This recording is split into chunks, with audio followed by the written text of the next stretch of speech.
నర్సరావుపేట నియోజకవర్గంలోని రొంపిచెర్ల మండలం కేంద్రమైన రొంపిచెర్ల గ్రామంలో నర్సరావుపేట శాసనసభ్యులు గోపిరెడ్డి శ్రీనివాసరెడ్డితో కలిసి ఎన్నికల ప్రచారం కార్యక్రమంలో పాల్గొన్న నర్సరావుపేట పార్లమెంట్ అభ్యర్థి డాక్టర్ పి అనిల్ కుమార్ యాదవ్ అభ్యర్థి ఫలాల అందరికీ అందాయని, పేదలకు మంచి జరిగి ఉంటే వైఎస్ఆర్ కాంగ్రెస్ పార్టీ అభ్యర్థులను గెలిపించాలని ఇంటింటికి తిరిగి ప్రచారం కొనసాగించారు.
అనిలన్న జయ హో అనిలన్నో జై జై అనిలన్న చెంగు సైరనూదనో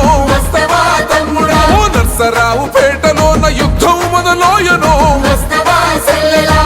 జై జై అనిలన్న చెంగు సైరనూదనో నర్సరావు